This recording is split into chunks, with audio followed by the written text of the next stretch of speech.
Hi, welcome to The Truth of Tal and Isaac. I'm Tal. This is Isaac. Episode number 15 tonight. Our agenda is the top 15 players of all time. Thus, episode number 15. And we got a couple of guests that we're calling in tonight. Dave Drouillard and Gavin MacDougall. A couple of guys with a long history of sports, specifically football in the Windsor-Essex community. Off the top, I got a couple things. So it's been a couple of days since Blake Griffin and his team, along with the Pistons, have said, okay, Blake's going to sit until they figure out some type of go-forward program. I don't know. I love Blake, but he's got no trade value, right? Yeah, like when he gets traded, because it'll be in hopefully a few days, or bought out. We'll cover it for sure. We both like Blake a lot. I think a lot of Pistons fans really like Blake Griffin. Mm-hmm. And he had a couple sweet years with the Pistons.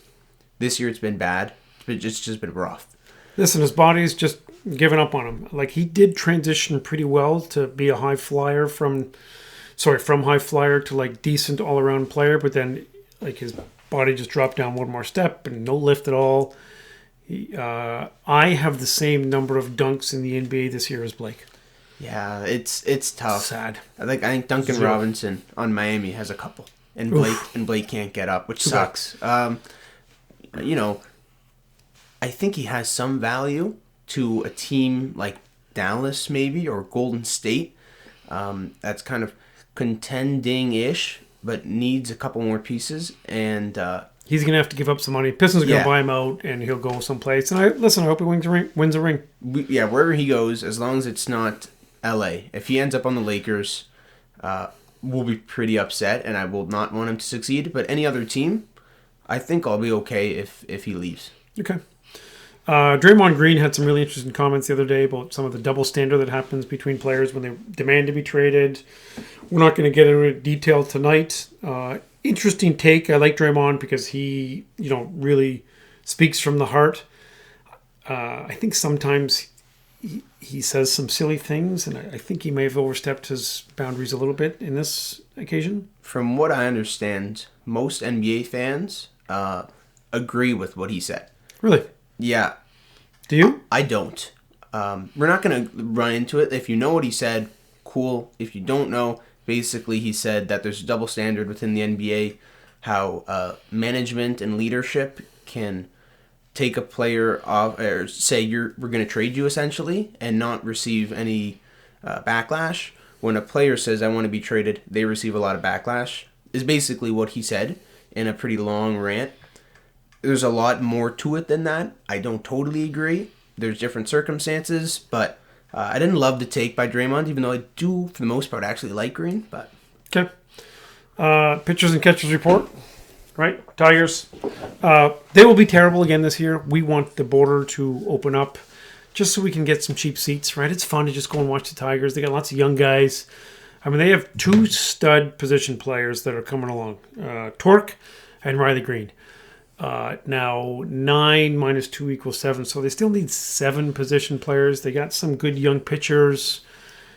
Tigers are still a ways away. Yeah, they'll be fun. I look forward to watching them. End of the month is when we can watch some Tigers baseball, which will be nice. But they're on not the better half of a rebuild, but they have some young pieces where they're gonna be not terrible and old. They'll just be really bad and young. Like the Pistons. The Pistons are young and bad and so much fun to watch. The Pistons are maybe even a little too good right now. That's why you got to dump Jeremy Grant for a boatload, because you'll never get more.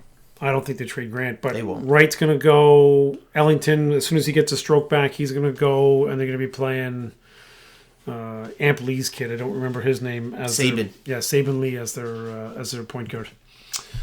Anything else off the top for you? Drummond is going to be out of Cleveland. I bet Cleveland, I don't talk to a lot of Cavs fans. I bet they also hate Drummond. I think everybody hates Drummond. Every team that has Drummond. If you're in Utah, you're like, oh, that Drummond guy's pretty good. Lots of boards, gets a few points. I read something from an unnamed NBA scout, and the quote was, Drummond can get 30 and 20 and have zero impact on the game. And it's the truest state. A lot of people are like, oh, that's so dumb, you should fire him. Any Pistons fan or Cavs fan knows that's 100% true. Yep, I agree. Anything else? Michigan hoops. Third in the country still. Awesome. And Michigan State is terrible. Man, they're bad. Like, they're just getting blown out by really bad teams. That's a good take. So, it is a good take. Michigan is third in the country. The biggest game of the year is Sunday against 4 Ohio State. So, Ooh, okay. 3 and 4 playing. It's at Ohio State. I guess we got to work this Sunday. We got to work this Sunday. Yeah, we got to put some hours in Sunday. And honestly, not a great time for Michigan to have this game because they looked really rusty last game, but hopefully they can adjust in the next few days. Okay. Jump into top 15. I'll just name my honorable mentions first. Yeah. Honorable mention list could be huge, and it's probably longer than it should be. Barkley, Dirk, Pat Ewing, Clyde the Glide, Isaiah Lord Thomas III, AI, Pistol Pete, the Admiral, and D. Wade. Those are all guys that are great, great players. And honestly, you could take this group and make an all-star team, and they'd be spectacular. But they're not a top 15 player of all time. I've got a couple guys you didn't name that were, like, you named a lot of my guys, Dirk and Isaiah. Moses Malone. Oh, yeah. Close to that. Like, he might be my 16 or 17. Like, he's right up there. I don't think you said Dr. J. Dr. J is up there, too. And Dr. J's on the list. Did you say Dr. J? He's on my top 15. Ooh, okay. Yeah. So we'll do 15. So what we're going to do 15 to 1 with, you can bring her now. Good. We've got a special guest. So we have 3 guests tonight. We have Gavin, we have Dave, and we have Annabelle. Annabelle will bring in. She's actually she's the best looking shooter by far. Here you go, puppy. Okay, 15. I got Karl Malone. Don't love him, but he was really good. Tough on both sides of the court. No ring hurt him. If he didn't give Isaiah Thomas 44 stitches, I might even have him a little bit higher. Malone is a good one. He was on my honorable mention list. I didn't have him at 15. I have D. Wade at 15. Okay. People forget how awesome D. Wade was pre-LeBron. Like, he was great with Bron, but young D. Wade, right? His nickname was Flash for a reason. Yep. He was a great two-way player, a really good 3-level scorer, and could play with an old Shaq, and then, transition to play with Prime Braun and Bosch. Did a spectacular job moving from the first option to the second, or sometimes even the third. Yeah, the only thing that holds him back here is he never had a league MVP, regular season MVP. Right? If you just look at, like Steve Nash took 2, Kobe took a couple, LeBron took a bunch, yep. Curry when Wade was a bit older. Sure. So that's the only thing that holds him back, but D. Wade was so underrated, I think. I've got KD at number 14, and I do think that... what? You disagree with that? No, go. I think he will move up higher on this list. He is unbelievable. Listen, I don't like Harden, and I don't really like Kyrie, but I assume that they're going to win a ring in Brooklyn. It'll be interesting to see what happens, but I got KD at 14. So I have KD at 14 as well. So we did these lists totally separate, right? Yep. So I have KD at 14. You said, like, one of the most skilled players ever. His offensive package is as good as anyone's, including Mike. He can do anything he wants to on the court. We did best scores of all time a few episodes back. I had KD at 2. I had KD 2 right behind Mike. I don't think he's going to pass Mike because we know what we're going to get with KD for the next few years. He's not going to add in a 3-pointer dunk, right? Like, he's going to be the second best scorer ever. But I have him at 14 and can definitely move up a couple spots. Okay. I've got Dr. J at 13. Here's part of the problem is, like, he was amazing in the ABA. They did not even have, like, a national TV deal, so a lot of people didn't see Dr. J, but just... Again, obviously, I grew up being a basketball fan, huge in the 80s, and Dr. J was amazing, and maybe had the single greatest play in NBA history, which is in the 1980 finals, and I'll talk about that later on when I talk about Magic. He was a great all-around player, not just good around the rim. He was a great player. 13, I've got Big O. I have Oscar Robertson at 13 here. So we talked about all these guys in our position rankings, right? This is like, we led up to this. So we kind of talked about Big O, triple-double machine. If he played in today's league, he'd be Russell Westbrook, but win. And probably shoot better, I'm assuming. Yeah, shoot better, and that's what I said. he was one of the first 3-level scorers, but they didn't have a 3-point line. He was really like, he had a really good mid-range, and he could step back and shoot a deep mid-range, which would just be a 3 now.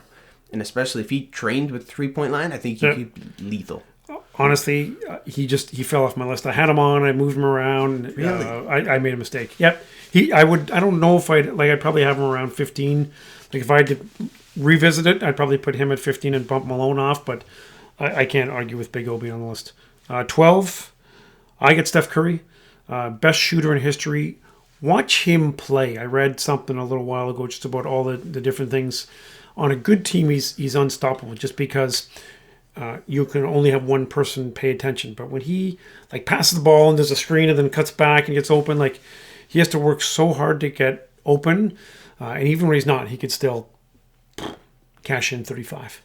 I've got Hakeem at 12. I have Hakeem Olajuwon at 12. Unfortunately, he was shadowed behind some other centers that we'll talk about later on for sure. But Hakeem had one of the most smooth and fluid games for not just a forward or a center, for a 7-footer. Like, the way he moved around the basket was crazy. And I've said it before, there's a lot of Embiid in his game. Embiid took a lot from Hakeem and has said that a lot of times, that he really took a lot studying Hakeem. Where is Joel Embiid's heritage? Do you know?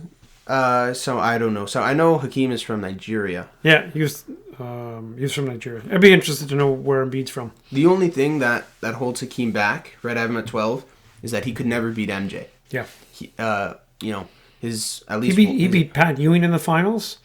Not Mike. And Pat Ewing was great, but not Mike. Yeah, I've got Hakeem a little bit higher up than you, but great player. 11, I've got Shaquille O'Neal. Wow, dude. Well, that's too low? Yeah, man. Okay, listen. There's two things. Like Shaq in his prime, as dominant as Wilt, but his fitness and his effort was not there, and that hurt him a lot. So I've got him at 11. Okay. I have Steph at 11 here. So do you have Shaq like top 5? No, relax. Oh, okay. I've got Steph at 11. We love Steph. Shout out Coffee with Craner. Hey, Craner. Okay, for anyone watching on YouTube, that's his mug. So I have Steph at 11. Similar to D Wade, he could carry, he could play along superstars, and we love watching Steph. Like whenever Steph is on, he's fun to watch. You sit down and watch the game. Yep. And I think Luka and Jokic are getting to that level. We were watching some Jokic the other night. Oh gosh, against Boston. He's so hard to stop. Like, oh man. This is off topic. I'm just going to put this out there.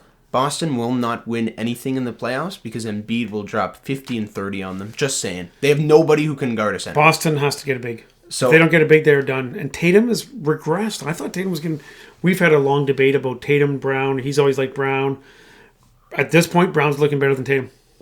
Love to hear it. Yeah, so back to Steph. The only thing that holds him back at his 11, I still think he's going to move up, is the defense.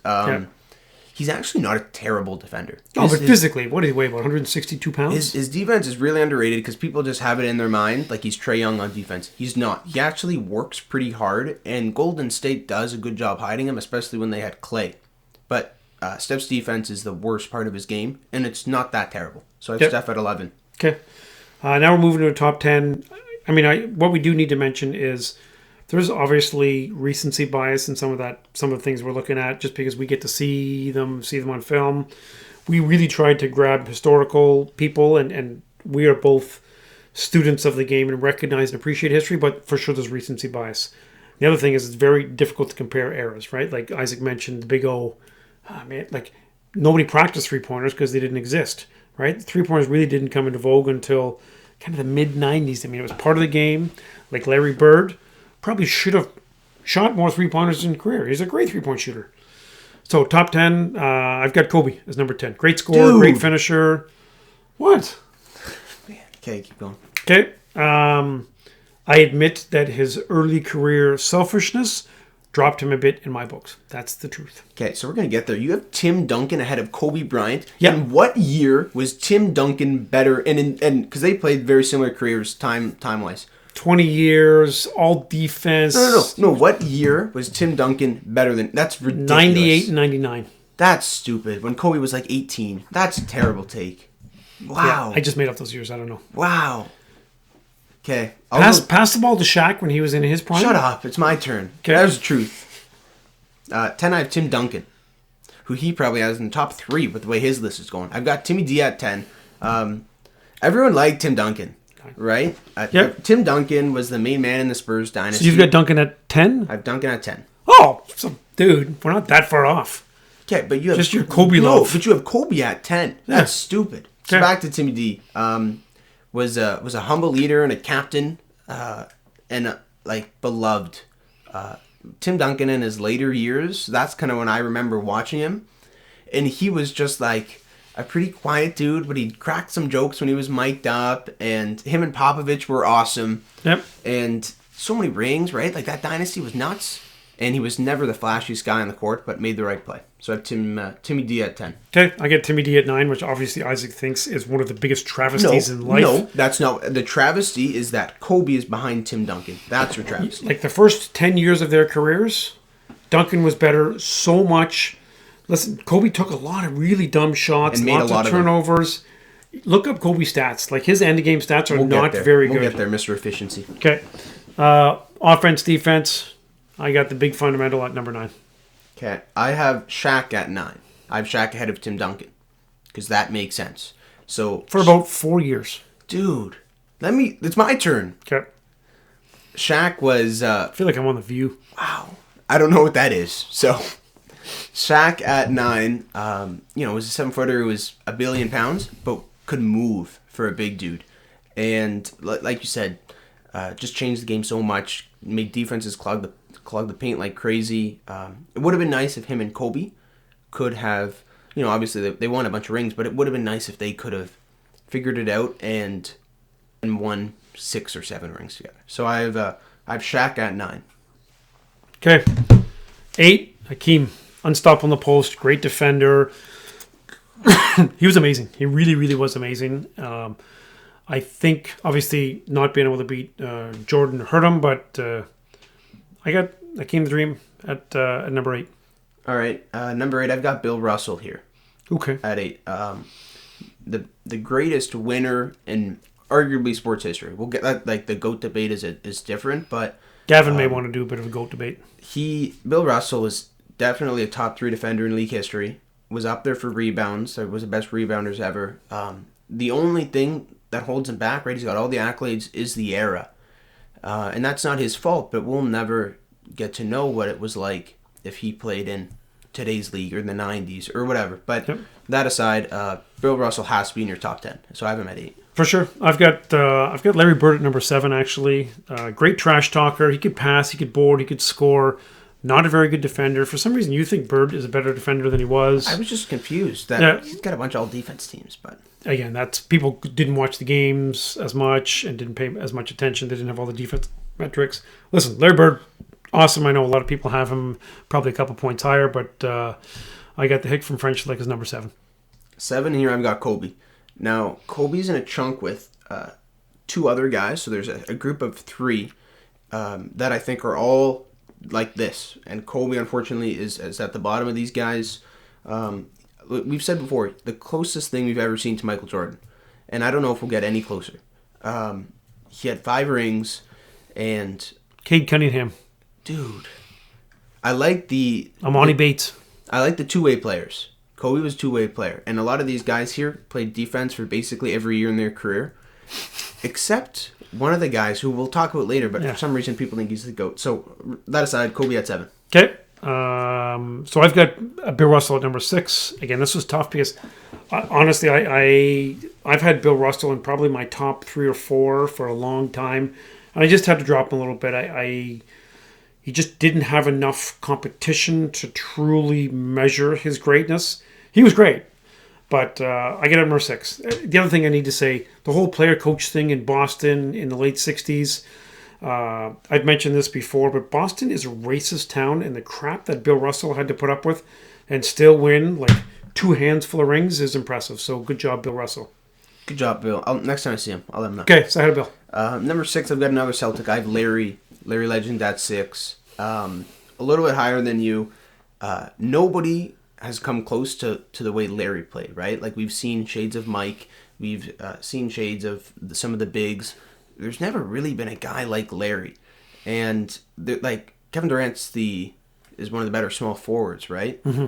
Very, very different games. Bird was a small forward. He was a 3, yeah. He played with McHale and Parrish.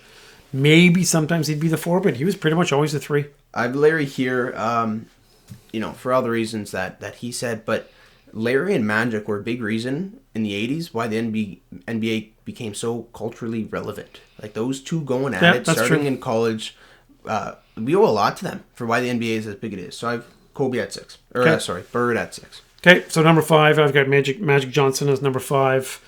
Showtime, all-around player. He was a real Swiss Army knife. He can decide, hey, I'm going to score a lot of points. Hey, I'm going to get a lot of dimes.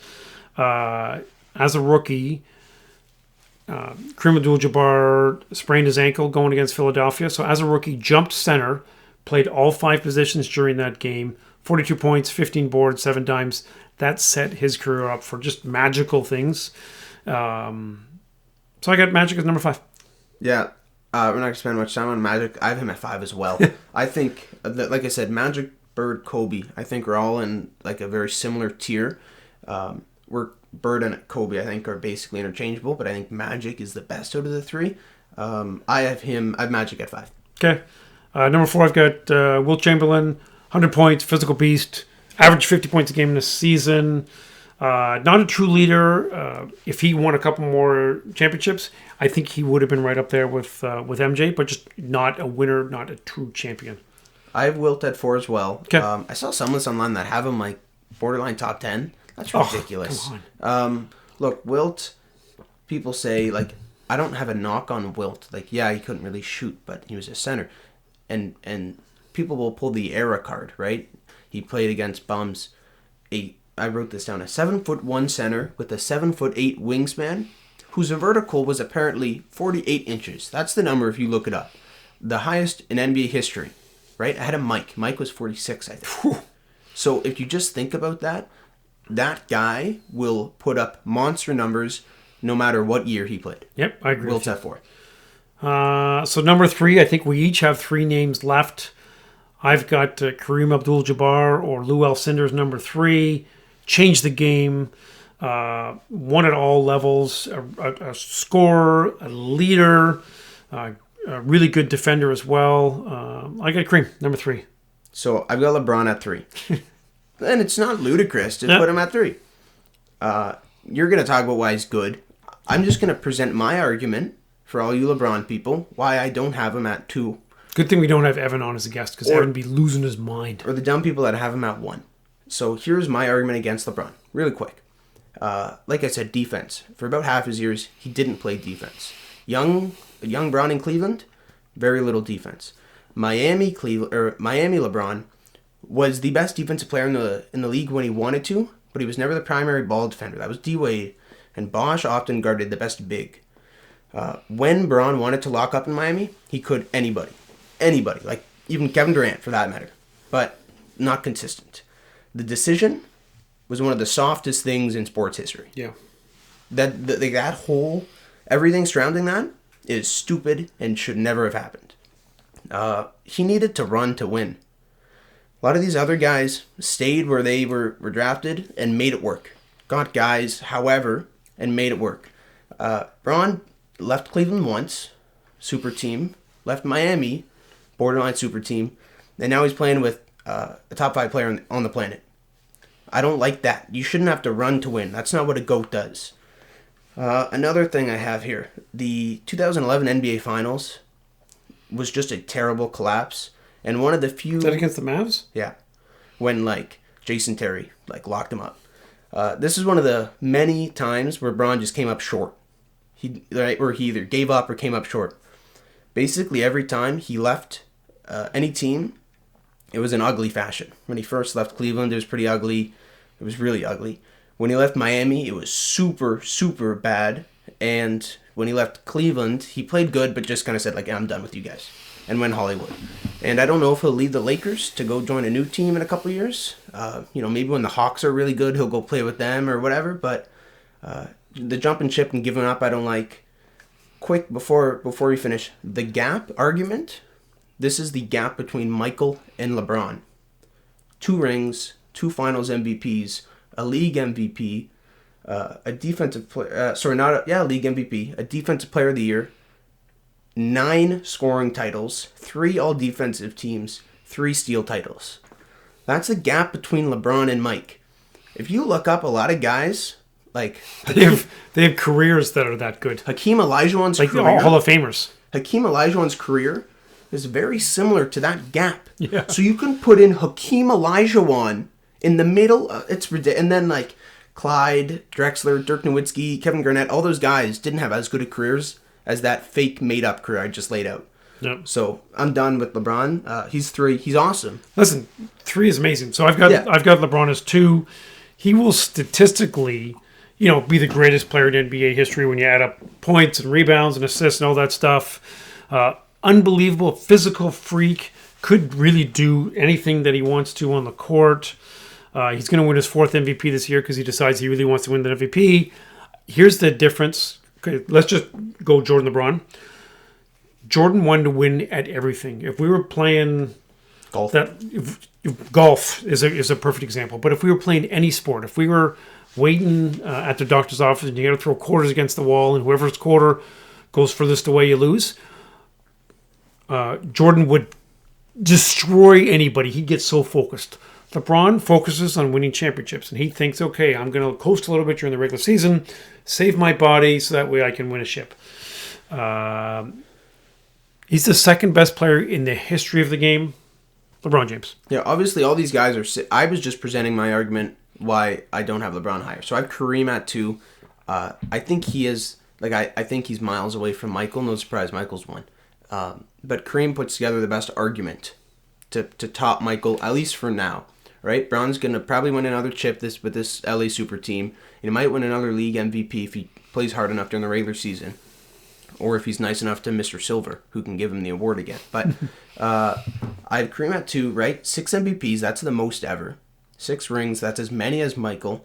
And similar to Tim Duncan, where he wasn't the flashiest guy on the court, but made the right play all the time and had the most unstoppable move probably in basketball history. You want to call him in? I got him in. Gavin MacDougall, how are you? Wow. How you doing, guys? Good. We're going to put Gavin, just put him in front of the camera for a little bit. He's flashing a little bit of the truth with Tal Isaac merch. Gav, welcome to the show. How are you? Thanks, guys. Thanks for having me. Been waiting all my life for this. Or at least the last couple of days. Yeah, welcome relief. Gav, thanks for being on. Before we jump into some questions, would you mind telling us a little bit about the Windsor Sports Mag? The Windsor Sports, beg your pardon? Your magazine. Oh, God, jeez. Asking me to go way back. Way back. Way back. Yeah, it was in another lifetime many moons ago. It was a part of a publishing media business that I had in the mid-90s, early 2000, and started with a golf publication that some of the golf community would probably recall if they're long in the tooth like you and I, Tal. Wise. It's called the Golf Journal, and covered golf in Windsor, Essex, Chatham, Kent, and Sarnia, Lambton. And then that morphed into what I had sort of been working on through the 90s, and that was a local sports publication like Sports Illustrated or the Sporting News at the time, more like the Sporting News because it was a newspaper, and launched that in 1999. It was called the Windsor Sports News, and the first cover was actually the week after AKO finally, after many years of trying, won the Canadian National Championship in 1999. So it was a great time to launch because there was a lot of buzz in the city over what the Fratmen had done, and we gave it all we had for about 2-3 years, and then myself and people involved with it, just young families, and it wasn't doing that well financially and needed more into it, and it was time to move on, but it was a great experience. Wouldn't trade it for the world, and I guess the the biggest compliment I can take away is I still get people in the sports community telling me quite often, when are you ever going to bring that back? I tell them, I said, well, you never say never, but I'm happy with the way things are going now. So. Alrighty. Well, thanks, Gav. Thanks for your contributions to sports over the last 45 years in our community. What's on your mind? What do you want to chat about? Well, like I told you when you made the invite, I'm fair game. You threw some things out, and I think I mentioned to you there that I'd asked if I didn't see the episode last week, so I didn't know how much you did post sort of Super Bowl mortem, but a lot of talk about Mr. Brady and well deserved. The accolades that he's received and what he certainly did with Tampa, especially this year of all years, was pretty amazing. But it was funny, a friend of mine said, I guess we know the answer to the Brady-Belichick question now. And but, a lot of things saying about, the GOAT subject came up again, and now within the broader context of all of sports. And I thought, okay, you know what? Geez, this would be a great topic for, Isaac and Tal, because look, he's one of the greatest quarterbacks who's ever played the game. No one's denying that. Is he the greatest athlete of all time, as I've read and heard some talking heads in sports radio and on ESPN and whatnot say? Look, I don't even know if he's even the greatest football player of all time, because there you go. Throwing the debatable subject out. Is so open to interpretation, right? To say Tom Brady's the greatest football player of all time is certainly not giving much credit to guys like, say, Lawrence Taylor or Jim Brown. And, being a football head myself, having played and coached, at its very essence, football is a game of tackling and blocking. And not so much sure how much Tom Brady's done either of those two things. He plays a specialist position. It's the most demanding position in pro sports. You won't get an argument from me on that. But does it make him the greatest football player? Certainly not in my books. Is he the greatest, let's say, is he the most successful in a team sport? I think the record's starting to show that. But to call him the greatest athlete just because he's won 7 Super Bowls, no, you'll never convince me of that. Interesting. And I think he is the greatest football player. And the reason why is because quarterback has such a significant impact on an NFL team winning. He has that much impact on winning. Is he the best athlete? No, Lawrence Taylor could run circles around him and destroy him even in his heavy coked up days. But I would, if you're starting a franchise, I think I'm picking Brady over Jim Brown and Lawrence Taylor to use your two examples. Isaac? If you do, Gavin, do you think he's the best quarterback ever? Are you breaking up, or is that a hesitation? No, I'm thinking, because I'm still not convinced of that. Because the thing with Tom Brady, I always go back to, is that he's 2 enormous, pressure-packed, 48-yard field goals away. That being Adam Vinatieri not making those field goals, and 1 non-brain-dead offensive play call when Seattle had the ball at the 1-yard line from being, and a 1 colossal collapse by the Atlanta Falcons. He's those 4 very, very doable things away from being called the greatest loser in professional sports. So, Jim Kelly, I think, is the greatest loser in football for sure. You pull out, like some people say, Tom Brady's the luckiest of all time. Yeah. I present David Tyree, right? If you want to talk like that play was a lot of skill, yeah. That was a 1 in a billion, I think. Do you agree there? I agree, but so is Julian Edelman's catch against the Falcons. But ball don't lie, right? That's what I'd say to that, right? But he's the best quarterback ever. If you talk athlete, like from a physical standpoint, he's definitely not the best athlete ever. He's a terrible athlete. Longevity is the only thing he has going for him from an actual athletic ability, right? Like every other dude on a football field right now is probably a better athlete than Tom Brady.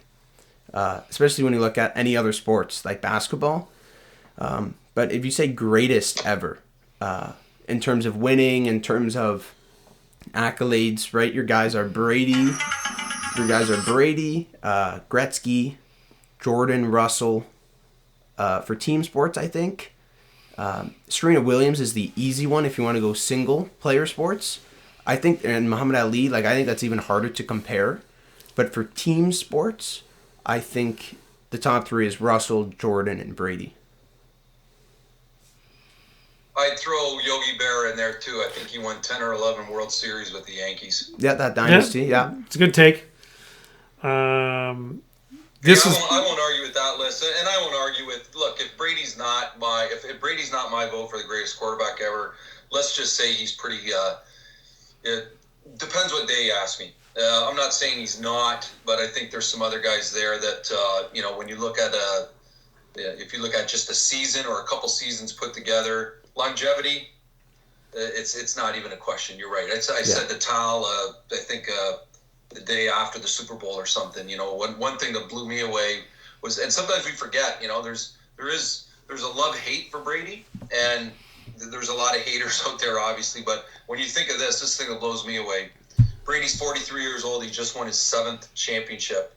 When Wayne Gretzky was 43 years old, he'd been retired for 5 years, and when Michael Jordan was 43 years old, he'd been retired for the second or third time for 3 years. So just that in itself, to do what he's doing at the age of 43 is incredible.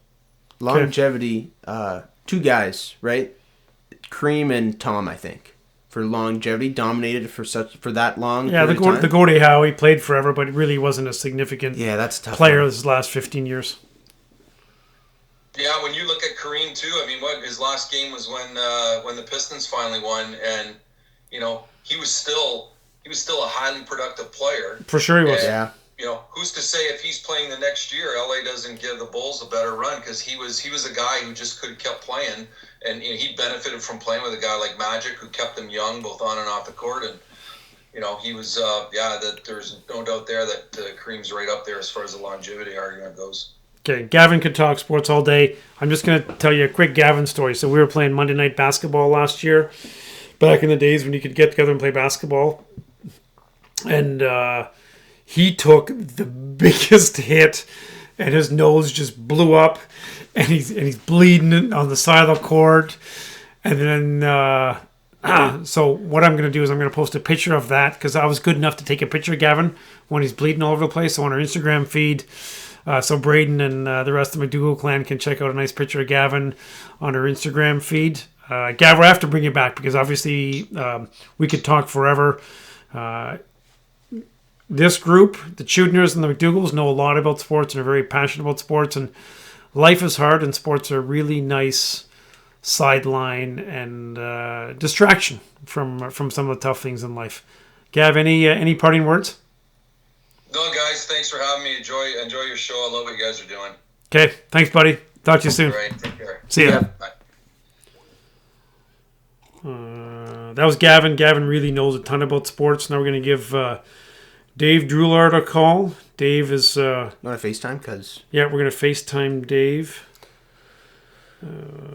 So we never finished while he gets that up. Top 15 players.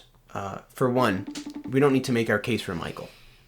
Michael's one. There really isn't a debate, which is why we just kind of left him off. Guy Drouillard? Mr. Zudner. Yeah. Young Isaac. Young Sensei. You're live, Dave. I'm live. Yeah. Very nice. Dave's live on the air. For those of you that are watching on YouTube, you can see a picture. Those of you that are listening, you can't see the picture. You can just hear us talking to handsome Dave Drouillard. Sparrow, thanks for joining us on the show. How you doing? I'm fantastic, fellas. Loving this weather. Dave spends a fair amount of his time outside, so he has to layer up for this weather. So Dave's been a West End contributor to sports for a long, long time, a member of the AKO Fratman for, I don't know, how many years, Dave? Playing, coaching? 4 years. 88, 92. The Sparrow. The Sparrow. Yeah, that's what they used to call me. I was fast at one time. Yeah. Still got moves. Just like Jagger. Dave, what's on your mind? What do you want to talk about tonight? Oh, let's talk about. All right, I know you and Isaac are big NBA fans. Just a minute, Dave. So everyone who has headphones on, sorry about your ears. Dave, go ahead now. Dad's just trying to figure out how the microphone works. Okay. So I know you and Tal are big NBA fans. Let's talk about why I am turned off by the NBA. Okay, why are you turned off by the NBA, Sparrow? Well, I think it starts a while back. How about Allen Iverson? And I think Allen Iverson's really what done it in for me. I was a big fan of the Pistons, like I know you were, Tal. Yep. Being from the West End, we could relate to the bad boys. And no blood, no foul. We played many street games. No blood, no foul. Real quick, Dave used to have a tournament called the Sparrow Invitational. It was 2-on-2 tournament, and not everybody's going to be able to appreciate it. But fair to say, there was a lot of blood. Tal's DNA's all over my backyard, my fence in my backyard. But, yeah, you know what? The NBA is all about the Me Too movement, right? Now, it's everybody doesn't care about their teammates. They don't care about all they're out to do is get as much money as possible and sell their brand. Now, everybody has a brand. Allen Iverson started it with me when he brought thuggery into the NBA and lack of respect for. You like that word, don't you? Ooh, that's a controversial take there by Dave Drouillard.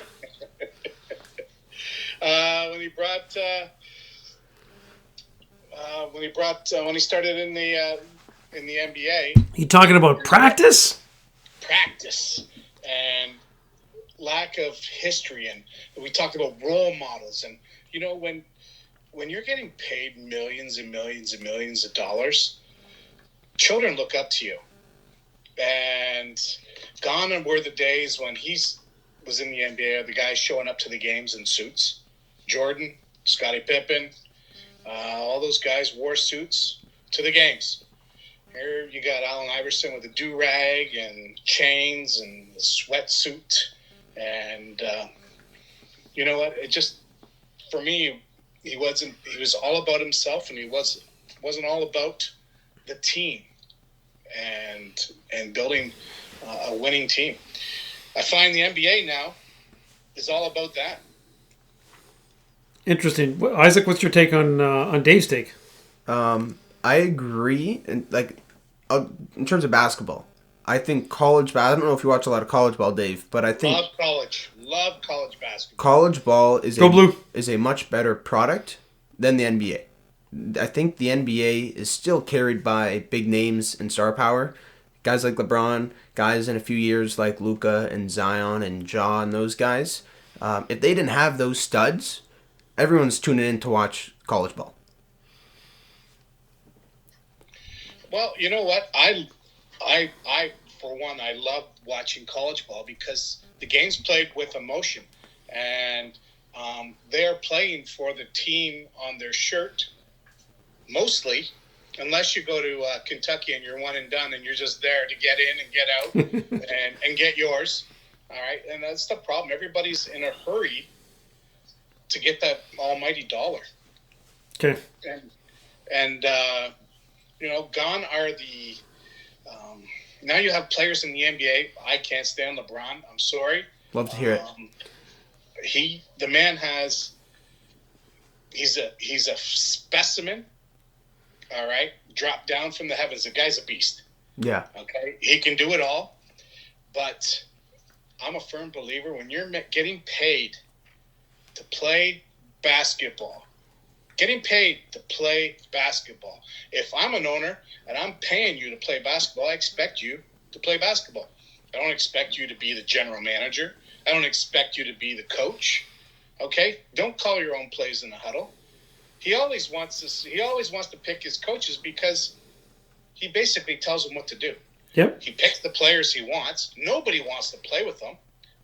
You got Kyrie didn't want anything to do with it. Love didn't want anything to do with it. Yeah, sure, the first year is great, but after that, it's terrible. I agree. I think they want to play with them until they get a ring.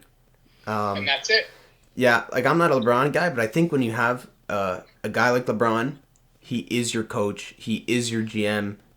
All those generational guys like a Michael or a Magic have the right to bring in who they want to a certain extent.